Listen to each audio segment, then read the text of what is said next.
kami dari kelompok 7 yang beranggotakan saya, Nabila Zaida Artanti dengan NIM 202408100047. Halo, saya Fani Ramadhani dengan NIM 202408100055. Perkenalkan, nama saya Farhan Prakusuma dengan NIM 202408100064.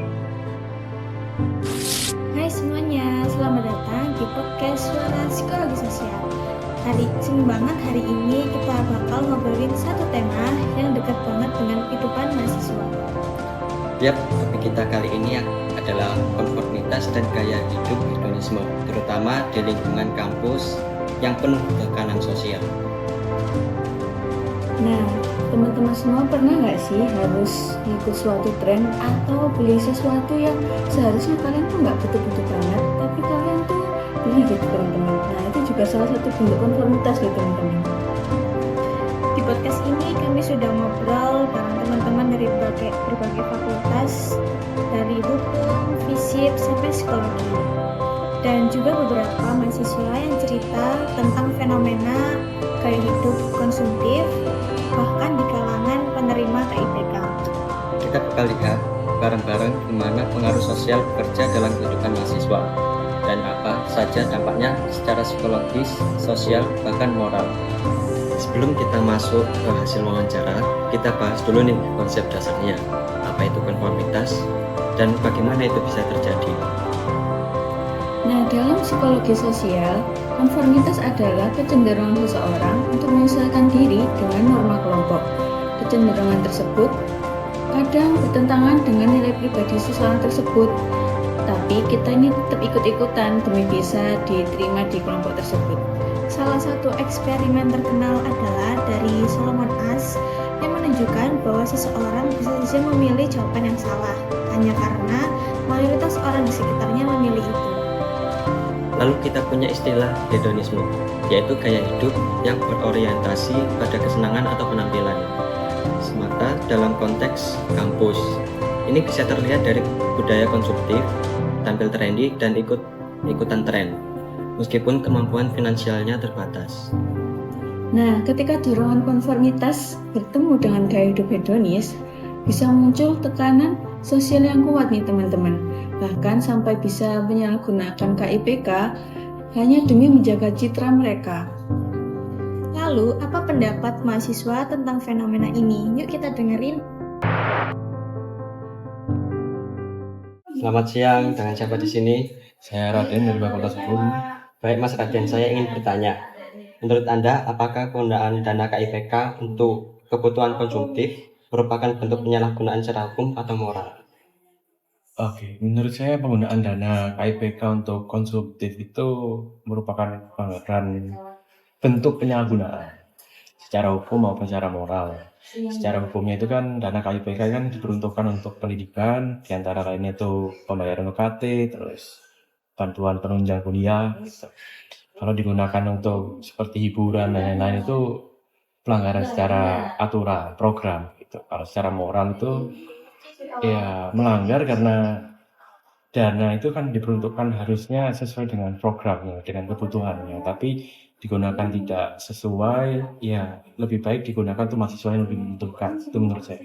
Meskipun tidak termasuk tindak pidana, itu tetap melanggar etika kepercayaan dan etika penggunaan dana tersebut, begitu. Baik, terima kasih Mas Raden. Sama-sama, Mas. Halo semuanya, di sini saya bersama dengan mahasiswa dari Universitas Hang Tuah. Dan kakaknya, Saya Ganis dari Fakultas Ilmu Sosial Ilmu Politik Universitas Hang Tuah Surabaya. Kak, di sini kan banyak berada di berita-berita tentang mahasiswa yang menyalahgunakan KIPK untuk hedonis. Iya. Nah, menurut kakak, langkah strategis dari pemerintah atau kampus untuk menjaga agar beasiswa tetap menjadi alat mobilitas sosial bukan alat pencitraan tuh gimana? Oke, sebelumnya terima kasih ya sudah memilih saya sebagai apa ya bilangnya narasumber atau apa ini? Narasumber. Narasumber ya, oke. mengenai KIPK itu kan masuk ke dalam beasiswa ya, bahwasanya beasiswa ini kan memang harusnya jadi alat pemerataan, betul kan? Pemerataan bagi teman-teman yang belum berkesempatan ibaratnya seperti itu. Jadi kita beri kesempatan seperti itulah. Kalau menurut saya sendiri dengan banyaknya kasus sekarang yang di mana beasiswa ini malah disalahgunakan, yang seharusnya mungkin ya ada teman yang lebih membutuhkan malah tidak diberi kesempatan. Malahan teman yang mungkin dibilang cukup mampu malahan yang malah mendapatkan beasiswa tersebut. Nah, kalau menurut saya sendiri hal-hal seperti ini perlu segera diputus ya, karena beasiswa sendiri menurut saya sangat krusial, bahwasanya kenapa diadakannya beasiswa ya tujuannya karena ingin memberi kesempatan bagi mereka yang belum bisa merasakan kesempatan untuk berkuliah mungkin kayak gitu, karena kondisi ekonominya yang kurang bagus atau belum bisa memang seperti itu. Jadi menurut saya sendiri hal-hal seperti ini itu perlu apa ya? Perlu adanya yang pertama survei kayak gitu. Menurut saya sebelum kita memberikan beasiswa kepada seorang mahasiswa, pemerintah ataupun pihak dari kampus yang terkait lah intinya, agar meminimalisir terjadinya apa ya? Mungkin bahasa kasarnya kebohongan-kebohongan gitu ya. Kalau misalnya kita hanya survei melalui bukan survei sih, ibaratnya kita hanya disuruh mencantumkan foto rumah, foto ini, foto itu. Mungkin kalau memang niatnya sudah jelek ya, pasti kan bisa menggunakan rumah yang lain, rumah saudara, rumah tetangga atau bagaimana. Nah, menurut saya tuh hal-hal yang berupa online tuh kurang efektif karena masih bisa dimanipulasi. Nah, gimana caranya? Ya kita harus turun sendiri. Ya, kampus, pihak pemerintah itu perlu turun tangan sendiri bahwasanya memastikan mahasiswa tersebut memang benar-benar bisa diberikan beasiswa tersebut, KIP tersebut, kayak gitu. Jadi dipastikan kembali.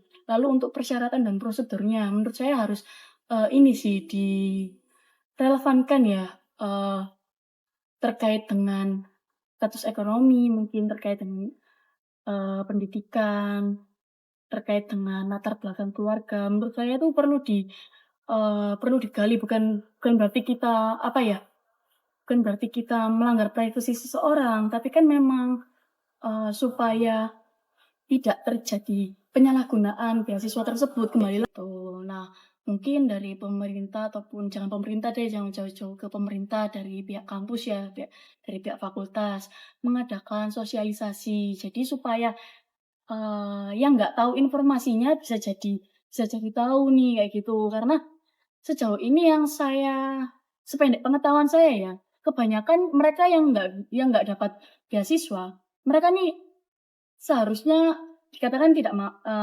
mahasiswa kurang mampu ya, dan tidak mampu, kurang mampu. Tapi mereka tidak bisa mendapatkan kesempatan itu karena dengan alasan saya nggak tahu Bu kalau ada beasiswa tersebut. Nah, itu kan kalau mereka dikatakan tidak tahu berarti salah siapa? Apakah salah mahasiswa atau pihak fakultas gitu loh. Itu kan kemudian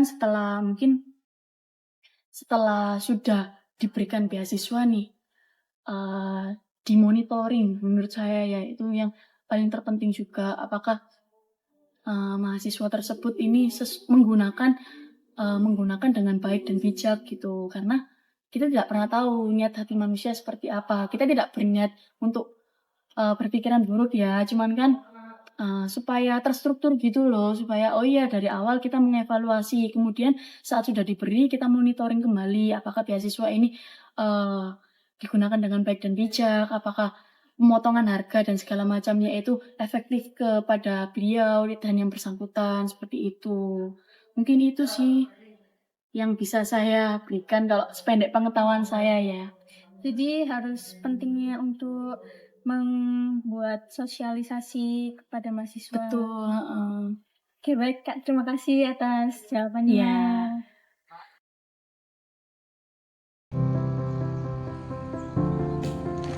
Halo semua, di sini saya sudah bersama dengan salah satu mahasiswa di Universitas Hang Tuah Surabaya. Dengan Kak siapa? Halo semuanya, saya Raihana Subriyadi, mahasiswa Fakultas Psikologi Universitas Hang Tuah Surabaya, angkatan 2022.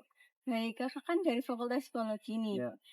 Akhir-akhir ini banyak sekali fenomena di mana mahasiswa menggunakan KIPK untuk bergaya hidup yang hedonis.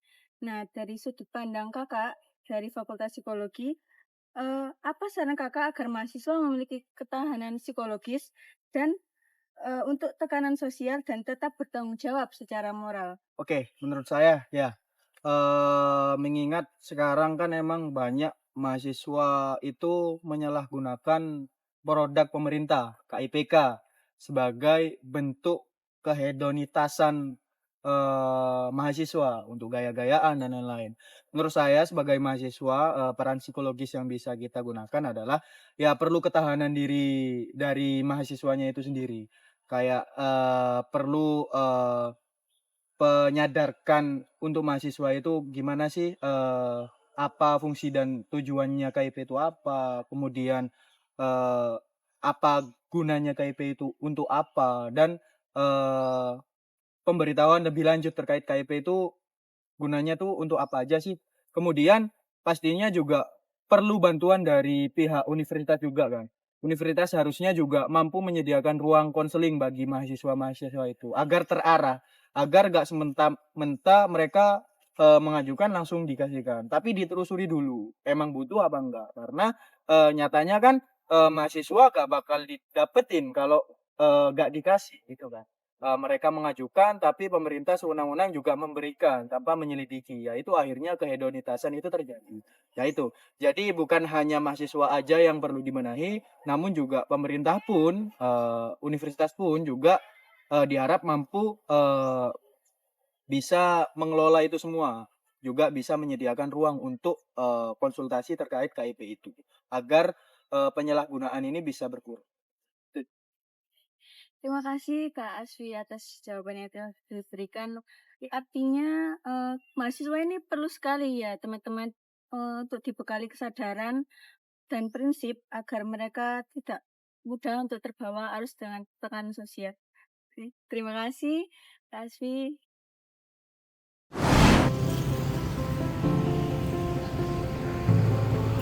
Saya di sini dengan bersama mahasiswa dari salah satu kampus Surabaya dengan Kak siapa? Saya Ayu Kurnia Putri, biasa dipanggil Ayu. Saya dari Teknik Biomedik ITS. Baik Kak Ayu, saya ingin bertanya, bagaimana perasaan Anda ketika melihat atau mendengar kasus mahasiswa penerima KIPK yang justru bergaya hidup hedonis? Oke. Sebelumnya, menurut saya program KIPK sendiri itu kan diperuntukkan untuk mahasiswa yang kesulitan dan kekurangan untuk melanjutkan pendidikan di bangku kuliah. Tentunya di dalam pemberiannya itu sebelumnya diadakan seleksi terlebih dahulu dan pengecekan apakah mahasiswa ini memang benar-benar pantas untuk mendapatkan bantuan. Jujur, sebagai sesama mahasiswa, saya kecewa ya apabila pemberiannya ini tidak dimanfaatkan dengan baik atau tidak dipergunakan dengan semestinya. Karena di luaran sana itu sebenarnya juga banyak mahasiswa lain yang jauh lebih berhak mendapatkan, namun karena keterbatasan akses, akhirnya mereka tidak bisa mendapatkan bantuan ini. Saya berharap sih harusnya penerima KIPK ini bisa lebih bijaksana dalam memanfaatkan pemberian bantuan ini. Karena tidak hanya sebuah materi yang diberikan, tapi juga tanggung jawab yang diberikan ke mahasiswa ini dalam pemanfaatannya. Kalau semisal tidak dimanfaatkan dengan baik, otomatis dia tidak hanya merusak citra dirinya sendiri, tapi dia juga merusak citra pemerintah atas kebijakan-kebijakan yang sudah diberikan itu tadi. Baik Kak, berarti harus bijaksana dalam menggunakan fasilitas ya? Betul. Baik, terima kasih waktunya. Dari wawancara tadi, kita bisa lihat ya teman-teman bahwa tekanan sosial di kampus itu benar-benar nyata. Banyak banget mahasiswa yang merasa harus menyesuaikan diri agar diterima meskipun harus memaksakan gaya hidup mereka. Bahkan ada yang sampai menggunakan dana pendidikan untuk kebutuhan konsumtif. Ini jelas mencerminkan konformitas yang merugikan baik secara moral maupun finansial. Ini sesuai dengan teori AS, di mana seseorang cenderung mengikuti mayoritas agar tidak merasa berbeda. Tapi di sini konformitas itu berdampak pada identitas, kesejahteraan, bahkan etika. Kalau kita nggak punya kontrol diri atau kesadaran psikologis yang kuat, kita bisa aja kehilangan jati diri hanya demi kelihatan keren di mata orang lain. Nah, ini penting banget untuk kita renungkan bareng-bareng. Jadi teman-teman, pengaruh sosial itu nggak selalu buruk. Tapi kalau bikin kita menyimpang dari nilai atau menyalahgunakan sesuatu, kita perlu waspada. Gaya hidup itu seharusnya yang sesuai dengan kemampuan dan kebutuhan kita, bukan cuma ikut-ikutan atau demi pencitraan semata. Yuk jadi mahasiswa yang sadar diri, bijak secara psikologis, dan bertanggung jawab secara moral. Terima kasih udah dengerin podcast ini. Sampai jumpa.